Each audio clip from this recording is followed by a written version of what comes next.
Bienvenidos a la Escuela de Capacitación Bíblica de la Iglesia Cristiana Renacer. Estamos aprendiendo la palabra de Dios, estamos estudiando el libro de Efesios. Hoy vamos a ver la clase número 4, el infinito amor de Cristo. Vamos a ver el capítulo 3 desde el versículo 1 hasta el versículo 21. Recuerda que estamos estudiando un libro de la Biblia que es una epístola o una carta. Debemos entenderla como tal. Alguien la escribió, alguien la recibió sobre un contexto importante que hay que considerar. Así que todo esto vamos a tenerlo en cuenta a la medida que vamos interpretando esta carta y aplicándola a nuestra vida. Así que recuerda, una carta uno quiere leerse toda la carta completa, no va leyéndose pedacitos todos los días cuando recibe una linda carta, ¿no? Así también uno debe hacer con esta carta que el Señor nos ha dejado, a la epístola a los Efesios, para poder recibir permanentemente esa palabra para nuestra vida. Quiero animarte a que lo tomes como un estudio bíblico, como tiene que ser. Agarra un cuaderno, anótate los temas que estás estudiando, algunas preguntas que tengas, algunas frases, algunas cosas que Dios te esté hablando, aún más allá de lo que se está diciendo en la clase. Anótalo ahí, regístralo.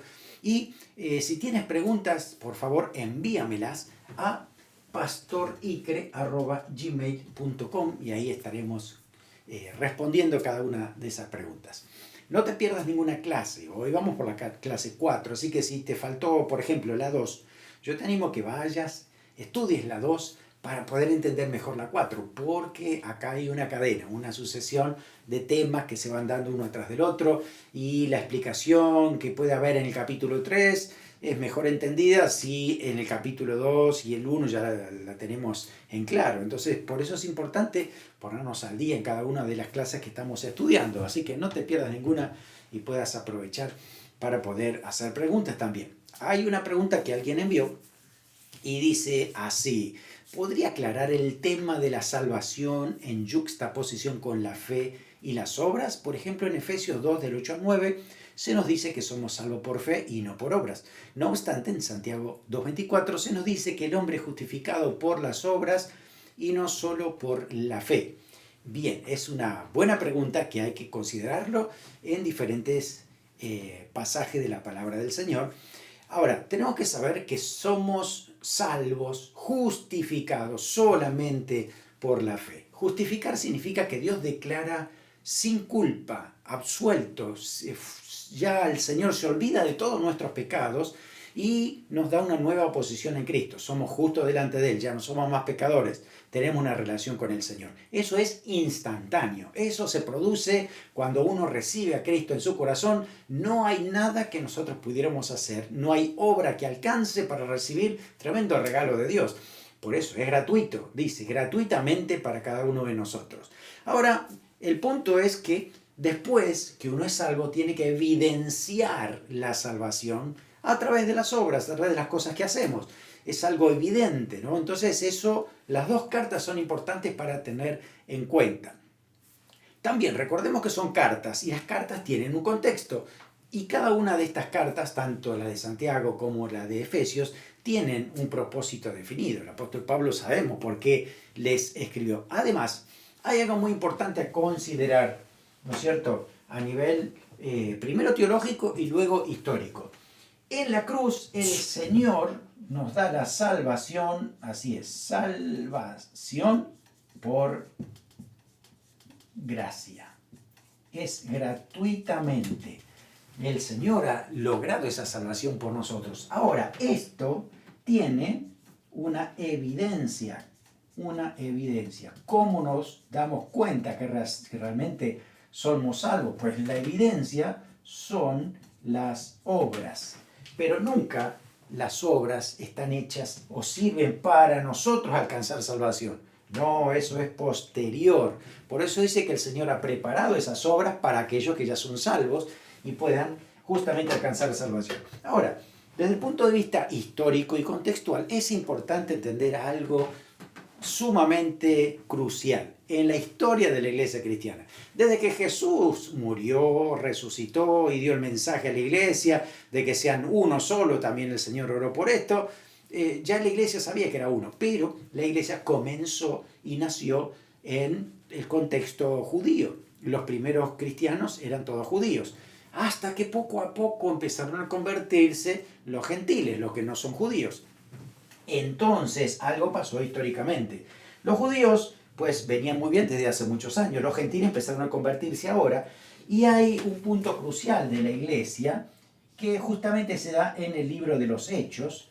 Hechos, el capítulo 15, que es el famoso concilio, el concilio de Jerusalén. Aquí es donde judíos y gentiles se unen para hacer un solo pueblo. Así que Hechos 15, aquí está, Hechos 15, marca en la práctica que en la iglesia no hay ninguna diferencia entre los que son gentiles y los que son judíos. Somos un solo pueblo.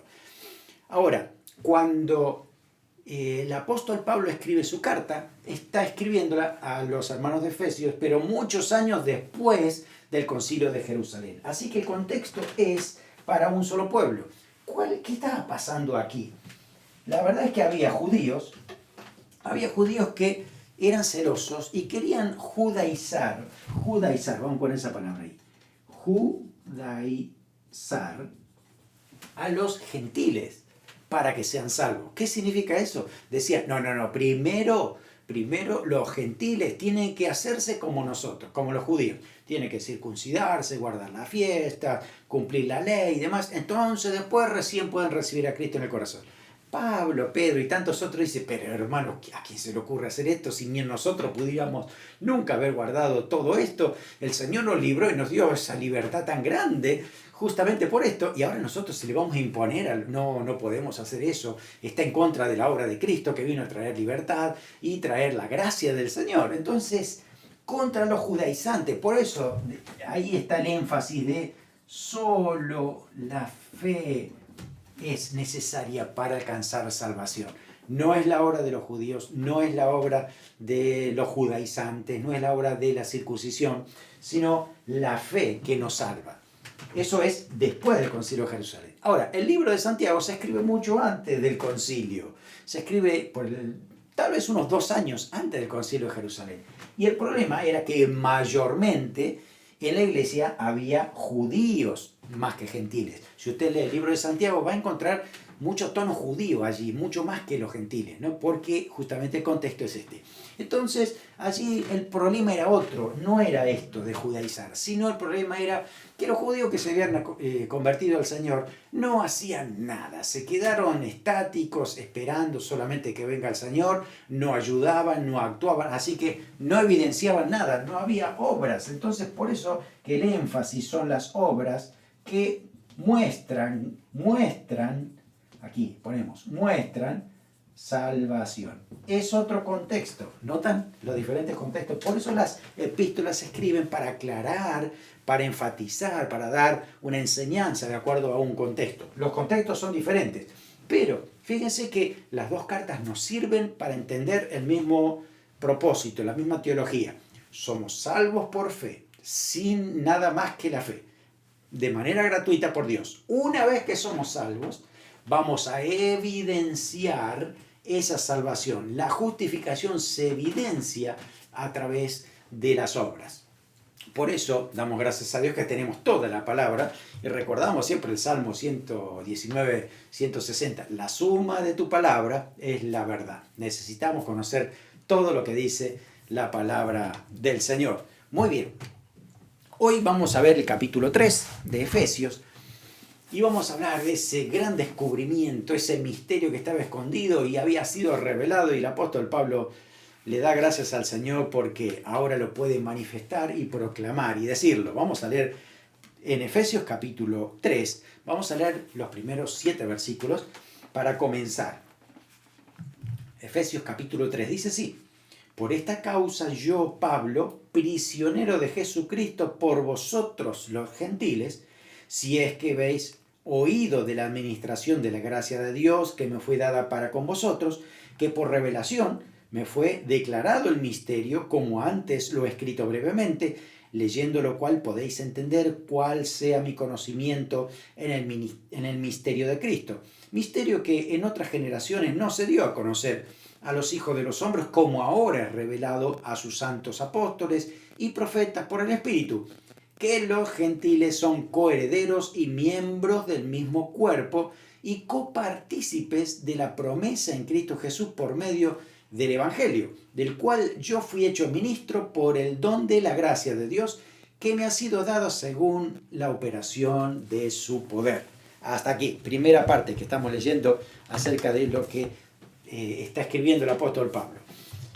Aquí hay como un paréntesis, ¿no? Capítulo 1 y 2 habla acerca de la iglesia de Cristo, el misterio de Dios y todo lo que puede traer consigo y cómo se ha unido judíos y gentiles en una sola iglesia para el propósito eterno. Sin embargo, aparece acá ahora explicando Pablo quién es él, ¿no? En qué condición se encuentra, prisionero de Jesucristo y demás, que empieza a hacer algunas anotaciones. Así que desde el versículo 1 al 3 es como un paréntesis donde Pablo abre su corazón y habla de sí mismo, de lo que él ha sentido, de lo que ha recibido. Y es importante poder leerlo con esos ojos para decir, quiero aprender, recibir. ¿Cómo me encantaría tomarme un café con el apóstol Pablo y me cuente todo lo que ha recibido, ¿no es cierto? Bueno, los primeros 13 versículos, haz de cuenta que estás tomándote un café con él y recibes esa transmisión, ¿no? De esas verdades que ha aprendido, él mismo habiendo recibido esa revelación de Jesucristo. Así que presta atención a todo lo que dice porque tiene muchas cosas que podemos nosotros aprender y rescatar.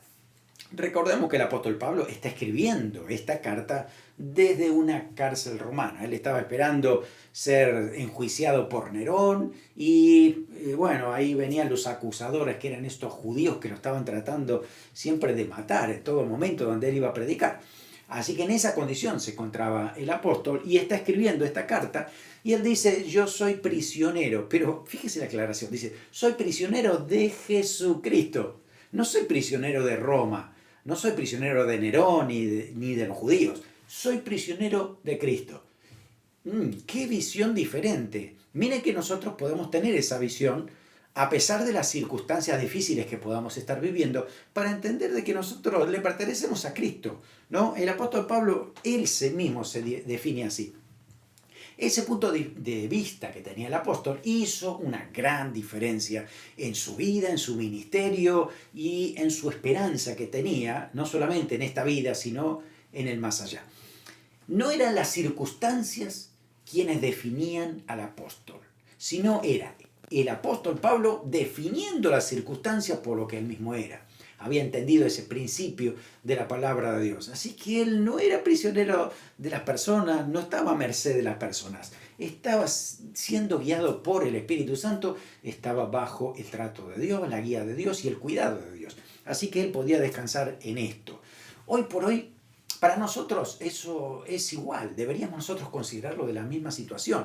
Obviamente los contextos son diferentes, pero deberíamos tener la misma visión, ¿no? Si, por ejemplo, tú estás en la iglesia trabajando, pongamos en el sonido, ¿no? ¿Tú qué crees? ¿Que estás allí trabajando o haciendo algo para el sonido? ¿Eres simplemente sonidista? ¿O estás trabajando junto con el pastor para que el mensaje de Dios salga por esos parlantes y le llegue claro el sonido a todos los que están escuchando? Si estás en la computadora pasando los PowerPoint de las canciones, por ejemplo, ¿no? ¿Tú simplemente eres un operador de computadora o estás ayudando al ministerio de alabanza y de oración para tener en claro la letra y poder todos juntos adorar al Señor? Es otra visión, es diferente. Si eres maestro de escuela bíblica y te han tocado los más pequeños, no eres simplemente un cuidador de niños, tú eres un instrumento de Dios para alcanzar esa nueva generación, para que siga y ame a Dios. Es decir, la visión es diferente, no son cosas triviales que estamos haciendo aquí en la vida, sino que estamos cumpliendo un propósito de Dios definido en todas las cosas que estamos haciendo. Así que qué bueno es tener ese pensamiento. Para el apóstol, la cárcel podía ser un castigo o un privilegio. Y bueno, ahí lo ves en la palabra del Señor, que para él era un privilegio estar en ese lugar porque nada lo detenía en servir a Cristo, en dar la palabra de Dios. De hecho, le ha llegado esta carta hasta nosotros hoy y él la escribió desde una cárcel. Tremendo, es así, como uno tiene una visión y puede ir adelante acerca de lo que Dios ha puesto en su corazón.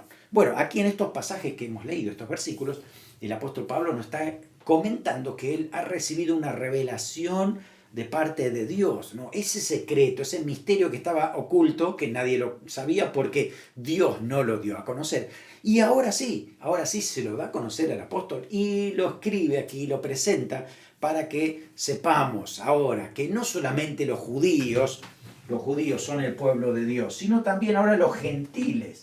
Judíos por un lado, gentiles por el otro, están unidos bajo la cruz de Cristo para formar un solo pueblo, la iglesia del Señor. Esto era un misterio que no estaba siendo sabido. La verdad es que hoy por hoy nosotros tenemos la palabra de Dios y ya lo tenemos claro, pero en ese momento era como que también los que no son judíos van a ser parte del pueblo de Dios. ¿No? Parecía que solo los judíos iban a ser salvos. Sin embargo, aquí el apóstol Pablo nos muestra, no, el misterio de Dios ha sido revelado, somos un solo pueblo, un cuerpo en Cristo, para la honra de Dios, para ese propósito eterno que el Señor ha hecho, ¿no? Así que dos cosas que dice acá que somos nosotros, coherederos,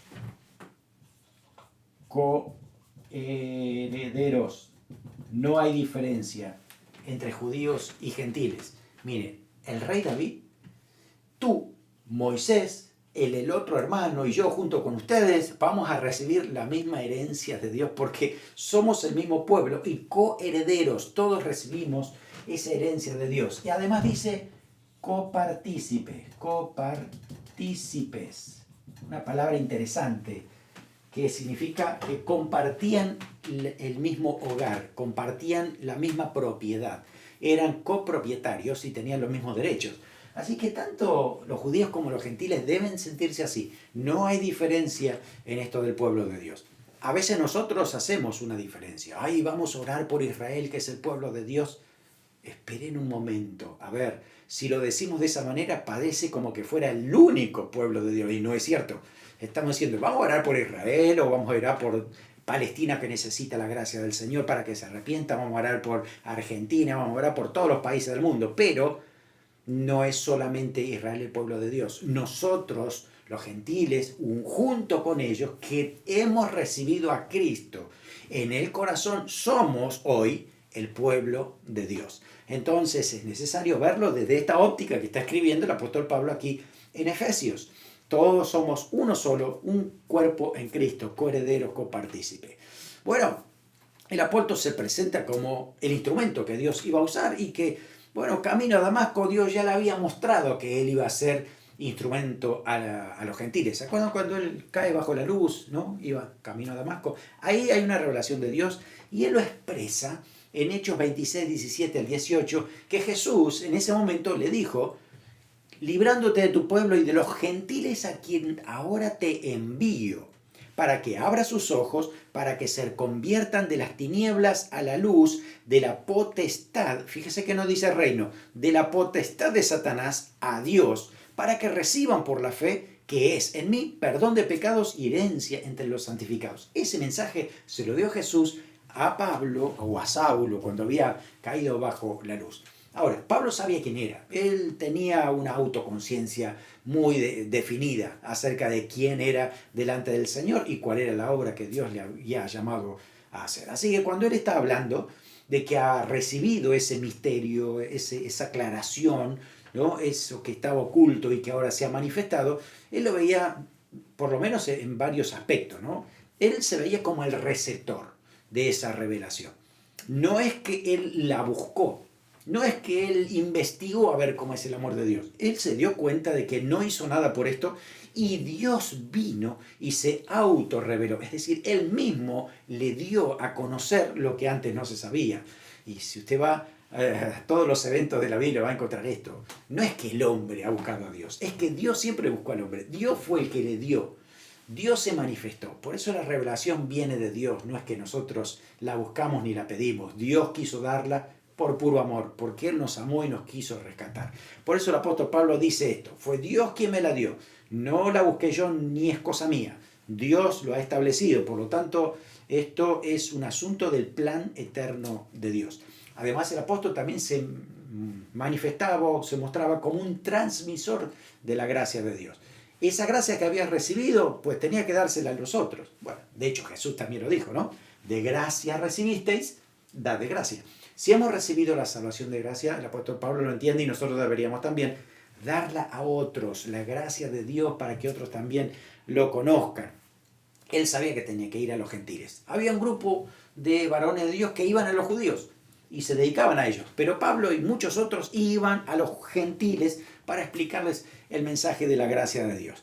De hecho, una vez se encontraron, ¿no? El apóstol Pablo, Silas y demás, junto con Santiago, Pedro y tantos otros líderes, y dice lo siguiente: antes, Gálatas 2, 7 y 9, antes por el contrario, como vieron que me había sido encomendado el evangelio de la incircuncisión, es decir, de los gentiles, como a Pedro el de la circuncisión, es decir, de los judíos, dice, reconociendo la gracia que me había sido dada, Jacobo, Cefas y Juan, que eran considerados como columnas, nos dieron a mí y a Bernabé la diestra, la mano derecha, ¿no? En señal de compañerismo para que nosotros fuésemos a los gentiles y ellos a los de la circuncisión o a los judíos, ¿no? Se repartieron el trabajo, pero en igualdad de condiciones. No es que ni uno ni otro era superior, ni era parte más importante o menos de la iglesia. Por eso esto está claro en la Biblia, en el Nuevo Testamento, de que ahora la iglesia es una sola, constituido por todos aquellos que reciben a Cristo en el corazón. Así que bueno, el Señor nos ha dado cosas maravillosas, riqueza de su gracia que viene para nosotros. Así que si la guardamos, la vamos a perder. Tenemos que compartirla, así como lo hacía el apóstol Pablo. También el apóstol se consideraba un poseedor de esa dignidad de servir a Dios. Él nunca se consideró el mayor, ni el que tenía más conocimiento, ni el que era más sabio que todos. Al contrario, aquí en la frase dice, siento yo el menor de todos. Es el último que fue insertado, ¿no?, dentro de los apóstoles, y además él había perseguido la iglesia de Dios y él se acordaba mucho de eso. Aún así, fíjese que nunca le dio lugar al orgullo, sino se mantuvo en humildad porque servir a Dios era un privilegio. Además se pone como alguien que sufría por la causa de Cristo. Lo persiguieron muchísimo al apóstol. Y si usted lee otros pasajes de la Biblia, ha sido azotado, ha sido herido, náufrago, pasando frío, hambre, necesidades, escapando en todo momento. La persecución siempre fue muy, muy angustiosa para el apóstol Pablo. Él lo decía, ¿no? Bueno, nunca esperó que el camino fuera fácil porque desde entrada el Señor ya le dijo, cuando él estaba ciego, había caído, ¿no?, sobre la luz, allí camino a Damasco, y viene Ananías y ora por él, y en ese momento el Señor le habla, en ese tiempo, en ese pasaje, usted lo puede encontrar, Dios le habla a Ananías y le dice, yo le voy a mostrar a él cuánto tiene que sufrir por mi nombre. Así que ya era una profecía de mostrarle al apóstol que, bueno, él había perseguido a la iglesia, pues ahora tenía que sufrirlo en carne propia también acerca de lo que había pasado, ¿no? De esa manera se mantenía atento, enfocado, buscando a Dios, pero, a ver, para él sufrir por la causa de Cristo no era un castigo, era una gloria, era una bendición, gozoso. Usted lee también en Hechos capítulo 4, dice que los apóstoles Pedro, Juan y demás fueron castigados y ellos estaban gozosos porque sufrían por la causa de Cristo. Cosa que nosotros no sé si lo vemos así. La verdad es que todo lo que es por la causa de Cristo debemos gozarnos, porque dice que el Señor va a compartir su recompensa, su gloria con nosotros, ¿no?, en la eternidad. Nosotros somos parte también de este ministerio revelado, ¿no? Dice así, ¿no? Tú y yo somos coherederos, copartícipes en el cuerpo de Cristo, no importa la nacionalidad que tengas, porque somos uno en el Señor. ¿Tienes tú la visión del apóstol Pablo? Esta visión de que Dios está formando una iglesia de todas partes del mundo, de todos los tiempos y edades, ¿no?, y de todas las razas, para que sean un solo pueblo, ¿no? Apocalipsis 5:9 dice que allí estaba la multitud, cantaban un cántico nuevo diciendo, digno eres de tomar el libro y de abrir sus sellos, porque tú fuiste inmolado, y con tu sangre nos has redimido para Dios de todo linaje, lengua, pueblo, nación. Fíjese, esos 4 aspectos que hablan de la iglesia del Señor constituida por personas de todas partes del mundo y de todos los tiempos y edades, de todos aquellos que tienen a Cristo como Rey, el centro de sus vidas, justamente es el Señor. Otra parte de este pasaje del capítulo 3, desde el versículo 8 vamos a leer, nos habla del privilegio que nos hace humildes, desde el 8 hasta el versículo 3. Y también el apóstol Pablo sigue hablando acerca de ese llamado que ha tenido y cómo Dios le ha revelado el misterio de la iglesia. Dice: a mí, que soy menos que el más pequeño de todos los santos, me fue dada esta gracia de anunciar entre los gentiles el evangelio de las inescrutables riquezas de Cristo, y de aclarar a todos cuál sea la dispensación del misterio escondido desde los siglos en Dios, que creó todas las cosas, para que la multiforme sabiduría de Dios sea ahora dada a conocer por medio de la Iglesia a los principados y potestades en lugares celestiales, conforme al propósito eterno que hizo en Cristo Jesús nuestro Señor, en quien tenemos seguridad y acceso con confianza por medio de la fe en Él. Por lo cual pido que no desmayéis a causa de mis tribulaciones por vosotros, las cuales son vuestra gloria. ¿Cuántas palabras y frases extraordinarias que usa el apóstol aquí para describir el Evangelio, el plan de Dios eterno y todo lo que Dios va a seguir haciendo, ¿no? Ahora, el apóstol él mismo se considera un instrumento para que la gracia de Dios llegara también a los gentiles, más allá de los judíos, que le llegara a todo el mundo. Por eso él tenía esa visión de compartir el Evangelio, y me voy a España y voy a estar en Italia y hasta donde haya personas, allí estaré predicando el mensaje del Evangelio.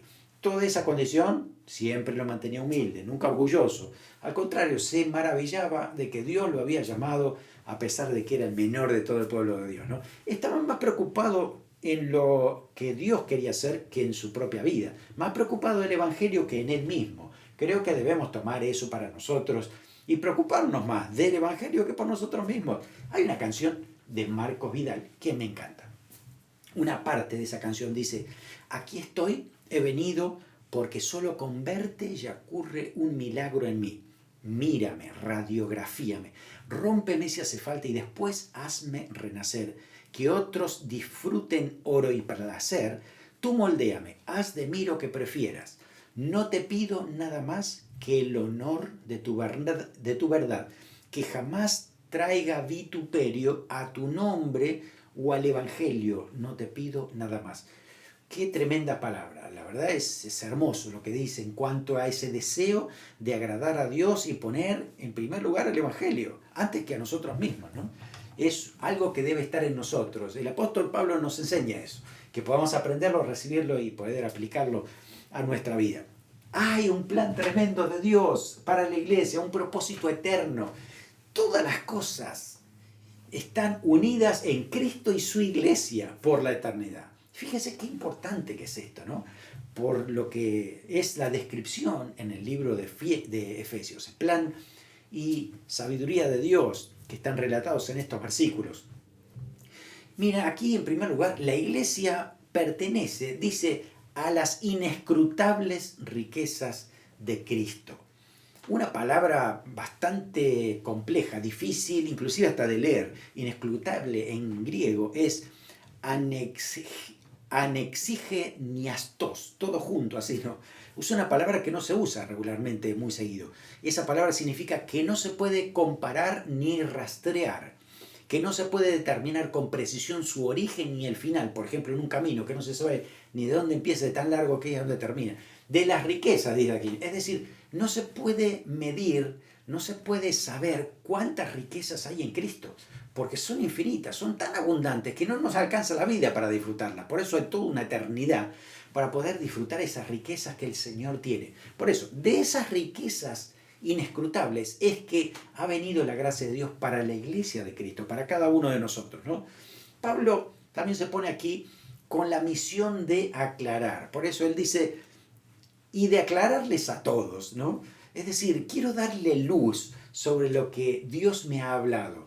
Y creo que nosotros tenemos la misma misión, de darle a las personas la posibilidad de que tengan luz de Cristo, puedan tener el conocimiento espiritual para que reciban la salvación y entiendan este propósito de Dios, ¿no? Así que el apóstol ahí nos está recordando la reunión de toda la humanidad en la unión de la iglesia en el propósito eterno del Señor, y nosotros debemos recordar y tener esa visión clara, ¿no?, de lo que va a ser la eternidad. Usa una tremenda palabra para describir esa sabiduría de Dios. Todo lo que está pensando el apóstol y que tiene en su corazón y en su mente es tan grande que llega un momento que solo puede adorar y bendecir a Dios, y eso pasa en Romanos, pasa en otros pasajes. Y aquí nos dice que la sabiduría de Dios es multiforme.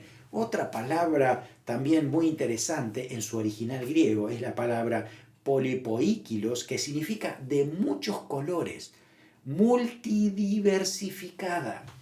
Así que la sabiduría de Dios es perfecta en el sentido de que se aplica a todas las situaciones. Se usa la misma palabra para la gracia de Dios. Es decir, hay una gracia de Dios para cada situación diferente. Puede que una persona tenga una personalidad y otra tenga otra diferente, pero la sabiduría y gracia de Dios se ajustan a cada uno de ellos. Las circunstancias pueden ser muy difíciles para uno y otro, pero la gracia de Dios alcanza, y esa sabiduría Dios la da para tomar decisiones en diferentes contextos. Es la gracia de Dios que hace posible todo esto. Así que esa sabiduría y gracia idónea para cualquier situación de la vida, podemos confiar en el Señor, que el Señor nos va a dar la salida. Pertenecemos a una iglesia del Señor que se da a conocer. Se da a conocer a principados y potestades. Esto es tremendo, ¿no? Porque esta iglesia del Señor se da a conocer, ¿no?, a través de la iglesia a potestades, dice así, ¿no? Potestades también habla de principados, aquellos que tienen autoridad, y uno dice, bueno, ¿de qué se tratan los principados y potestades? Es un adelanto del capítulo 6. El apóstol Pablo lo va a explicar un poco mejor, hablando acerca de Satanás organizado, porque bueno, él no puede estar en todos lados a la vez porque no es omnipresente como Dios, así que se organiza y tiene allí principados y potestades que actúan en diferentes partes del mundo. Ahora, la cuestión es que la iglesia del Señor aún se revela para decirles a ellos la autoridad que tiene ahora Cristo con su iglesia en esta tierra, en este mundo, para dar a conocer el mensaje del Señor. El propósito eterno también es a través de la iglesia para darla a conocer, ¿no? A veces en la historia parecía que la iglesia se iba a apagar, que no iba a existir más.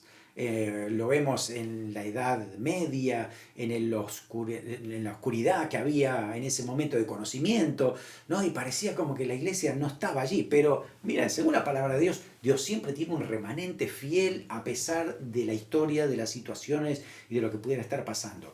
Mantenía Dios oculto ese remanente, pero hubo un despertar, hubo un avivamiento, y hoy por hoy seguimos en ese despertar.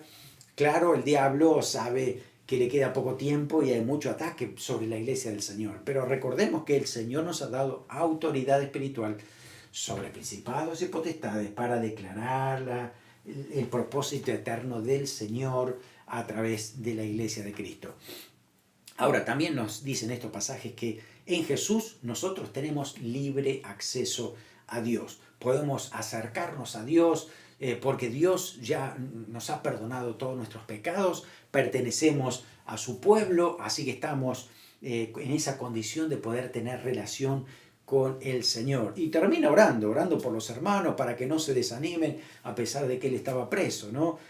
Siempre les recuerda el apóstol que las aflicciones que le está pasando han redundado para bien en el Evangelio. Y eso lo llenaba de gozo a él y bendecía también a otros que lo escuchaban así. Filipenses 1:12 dice, quiero que sepáis, hermanos, que las cosas que me han sucedido han redundado más bien para el progreso del Evangelio. Qué tremendo, ¿no? A pesar de la situación difícil que estaba pasando, se podía gozar de que eso servía para que el Evangelio siguiera expandiéndose a muchos otros lugares más todavía. Tremendo, ¿no? Capítulo 3, versículos 14 hasta el 17. Vamos a hablar esa oración que tenía el apóstol Pablo y que nos expresa qué es lo que él siente también.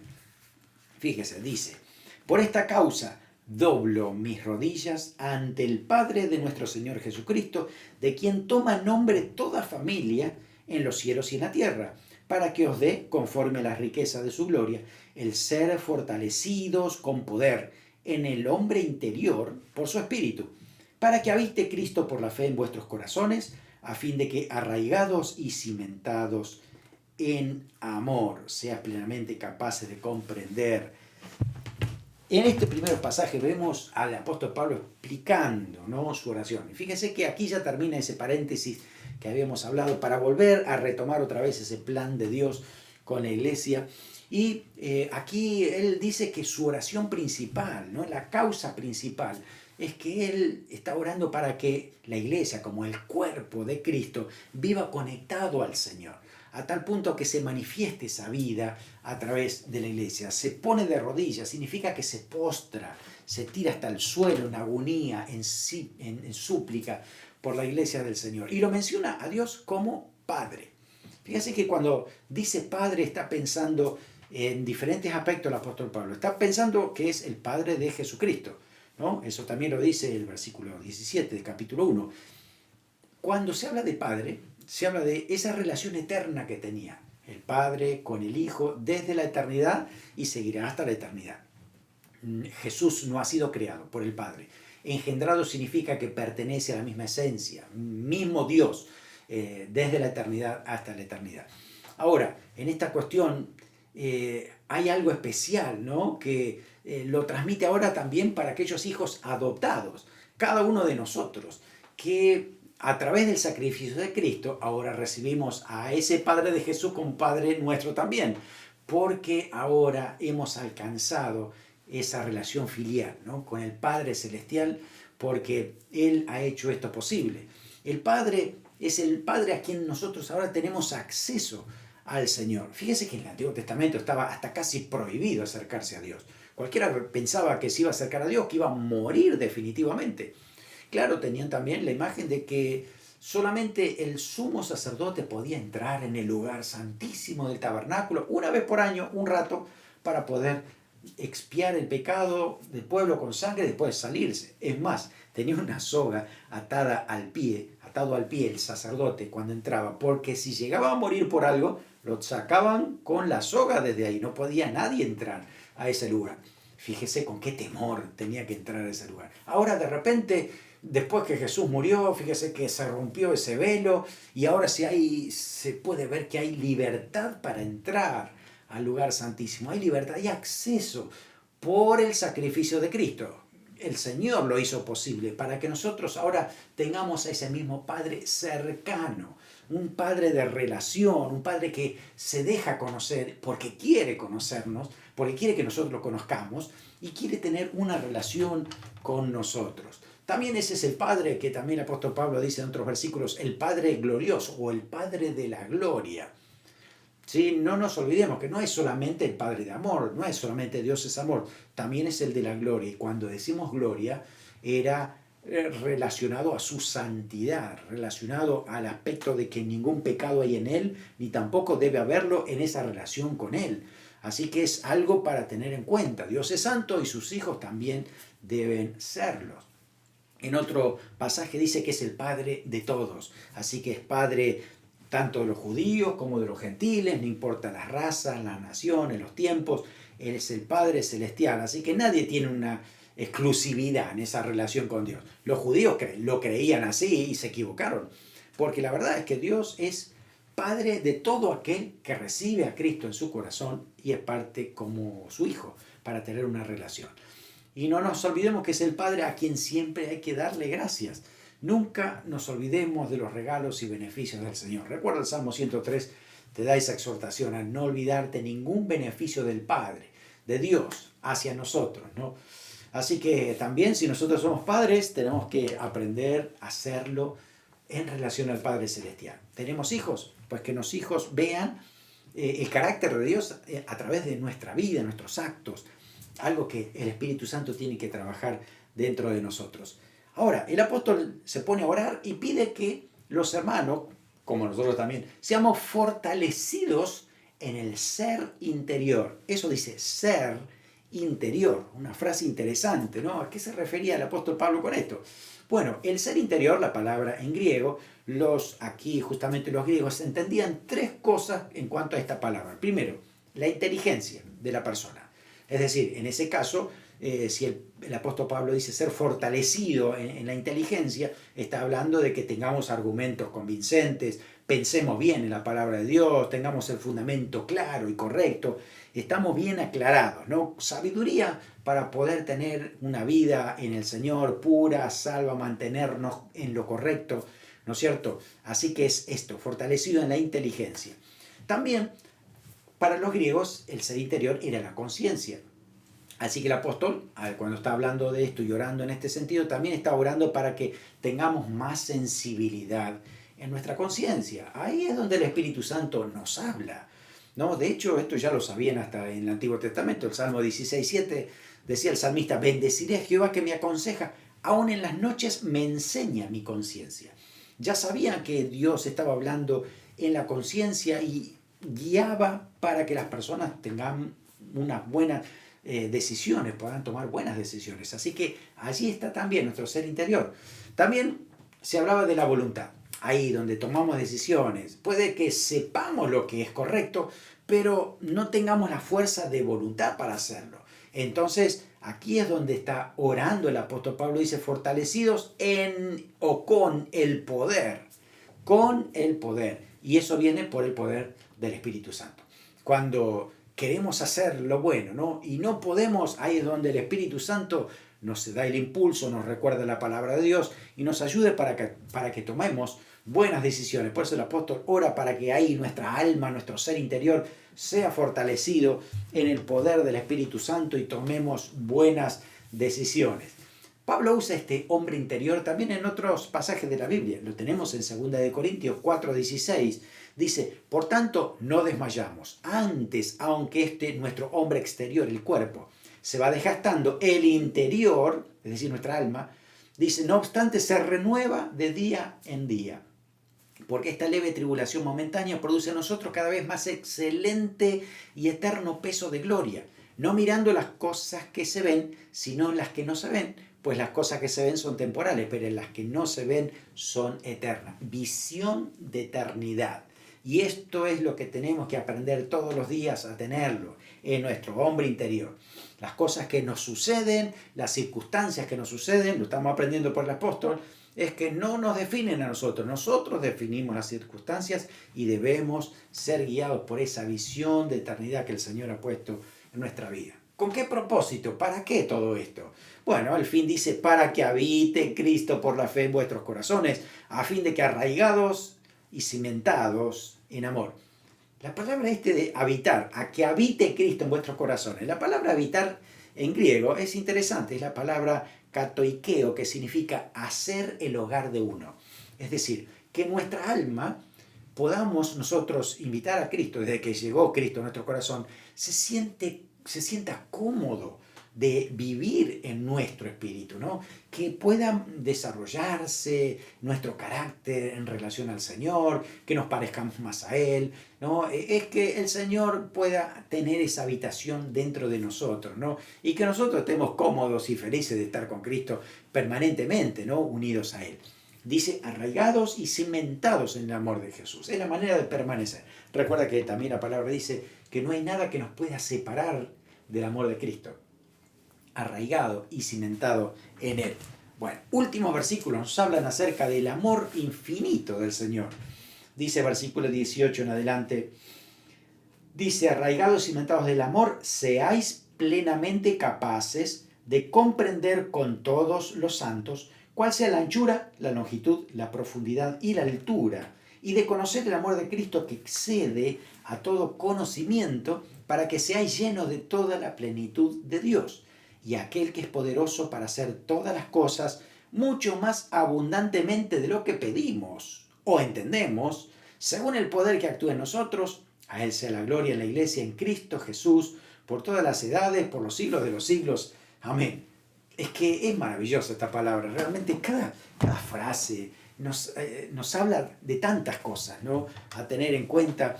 Y nos habla del amor de Cristo. Un amor que es tan grande, que no tiene límites, que no sabemos dónde empieza, dónde termina, cómo, si puede cortarse alguna vez, ¿no? Si el amor de Cristo deja de existir. No es posible. Por eso dice que estas dimensiones infinitas del amor de Dios son tremendas. Es como que el apóstol Pablo nos lleva afuera y nos hace mirar el universo, ¿no? Y ver a dónde terminan las estrellas, cuán lejos están, qué cantidad hay, toda la pregunta que podemos hacernos. Así es el amor del Señor, así es. No hay manera de poder definirlo en una caja, ¿no? Ponerlo en una casilla. Es imposible, es tan grande el amor del Señor. Ahora, si hablamos de su anchura, pues podríamos decir que su anchura incluye ahí a todas las personas de cualquier clase, edad, cultura, tiempo. Todos los que reciben a Cristo en su corazón por la fe son parte de la gracia del Señor, por eso los alcanza a todos.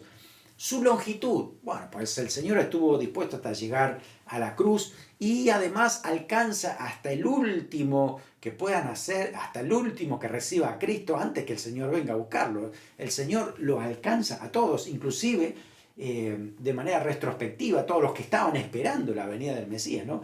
Es tremendo esa longitud que tiene el amor del Señor. Si hablamos de profundidad, pues dice que el Señor descendió hasta las partes más bajas de la tierra, descendió hasta la experiencia de la muerte. Es hasta allí donde el Señor ha tomado el control, ¿no?, de todas las cosas para que ese amor se manifieste a todos, ¿no? Y también la altura. Pues bueno, el Señor ahora está a lo más alto que puede haber, en lugares celestiales. Allá está su trono. Más alto que eso no existe. Es el trono de Dios lo más alto, ¿no?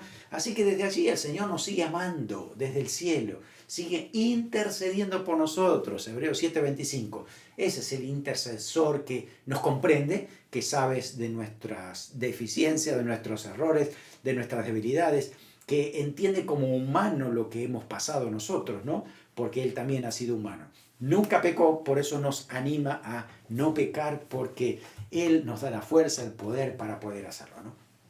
Ahora, el apóstol también expresa una paradoja aquí, ¿no? Dice que Él ora para que pudiéramos conocer lo que excede al conocimiento. Y uno dice, si va a exceder el conocimiento, ¿cómo puedo conocerlo, no? Por eso aquí hay algo sobrenatural.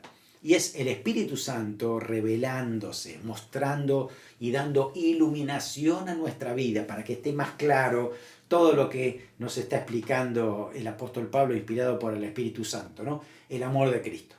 Pues la verdad es que rompe todas nuestras estructuras, nuestros esquemas, nuestros pensamientos y argumentos cuando nos encontramos con el gran amor del Señor Jesucristo, que ha llenado nuestra vida a tal punto de que lo queremos compartir con otros. Es así como nos motiva el amor del Señor. Dice, para que seáis llenos de la plenitud de Dios. La plenitud de Dios. No sé cuánto podemos alcanzar, pero tenemos que anhelar lo pleno, lo máximo, todo lo que se puede alcanzar. Lo seremos perfectos en la eternidad, obviamente, pero aquí tenemos que estar en ese camino de la perfección, de buscar cada día más del Dios, ¿no? De cuánto más puedo conocerlo al Señor. ¿Cómo lo hacemos? ¿Dónde se experimenta este amor tan grande? Acá lo dice el apóstol, dice, en el contexto de la iglesia de Cristo. No es solo, es en el contexto de la iglesia de Cristo. Fíjese qué importante, porque yo puedo ver algunos aspectos del amor de Dios en mi vida, pero cuando estoy en el contexto de la iglesia, veo a otros hermanos, a otras personas que Dios también ama. Digo, también los ama así y los ama así, de otra manera, y hasta allá llega el amor del Señor y los alcanza ellos también. Y, ¡wow! ¡Qué grande el amor del Señor!, ¿no? Cómo Dios hace milagros en otras personas, cómo Dios los guarda, los protege, provee. No me imaginaba que Dios podía hacer tantas cosas. Es en el contexto de la iglesia del Señor, con todo el pueblo consagrado al Señor. Y fíjese el último pasaje, qué tremendo, ¿no? Para nosotros aplicarlo hoy a nuestra vida. Dice, y aquel que es poderoso para hacer todas las cosas, mucho más, abundantemente de lo que pedimos o entendemos, según el poder que actúa en nosotros. A Él sea la gloria en la iglesia, en Cristo Jesús, por todas las edades, por los siglos de los siglos. Amén. ¿Estás pasando una situación difícil, complicada, un desafío que no sabes dónde vas a terminar? Aquí dice que el Señor, dice, puede hacer cosas mucho más abundantemente de lo que pedimos. Y a veces pedimos grandes cosas, ¿no? Pedimos cosas imposibles, pero el Señor dice que Él puede hacer mucho más que eso que estamos pidiendo. Además dice, más abundantemente de lo que entendemos. Sí, muchas veces no entendemos las situaciones que estamos pasando y, bueno, lo poco que entendemos, oramos para que Dios haga esto, pero Dios tiene un plan mucho más allá de lo que nosotros estamos pensando. Por eso nuestro entendimiento puede quedarse corto, pero la sabiduría de Dios, el poder de Dios, sobrepasa. Es mucho más abundantemente que eso. Así que es mejor confiar en el Señor, decir, Señor, eres soberano, eres sabio, sabes lo que estás haciendo, así que me someto a ti y a ti sea la gloria. Porque al fin el propósito es que seamos para alabanza de su gloria. Así que, hermano que perteneces a la Iglesia de Cristo, hermana, somete todas las cosas al Señor, deja que Él guíe tu vida, guía tu vida y permita que pase esto, ¿no? Que sea mucho más abundante de lo que pides o entiendes. Deja que el Señor tome el control. Él va a hacer cosas grandes en tu vida si está en el centro de tu corazón. Si habita Cristo por la fe en tu corazón. Oramos. Señor, gracias por tu palabra. Gracias porque nos recuerdas tu grandeza, nos recuerdas tu amor, nos recuerdas la sabiduría que tienes, tan multiforme, Señor, que se aplica a tantas situaciones, que va más allá de lo que podemos entender o hacer. Por eso oramos sujetos a ti y a tu voluntad, para que tú nos des tu dirección, nos guíes y que, Señor, podamos actuar siempre a través de tu Espíritu Santo. Danos la guía, el poder, Señor, para ser firmes en decisiones, para estar permaneciendo fieles, Señor, en la palabra que nos has dado. Confiamos en ti y que lo que hemos aprendido no nos olvidemos más y lo pongamos en práctica. En el nombre de Jesús. Amén. Amén. Que el Señor te bendiga y deja que el Espíritu Santo habite por la fe en tu corazón. Jesucristo tome control de tu vida todos los días. Dios te bendiga.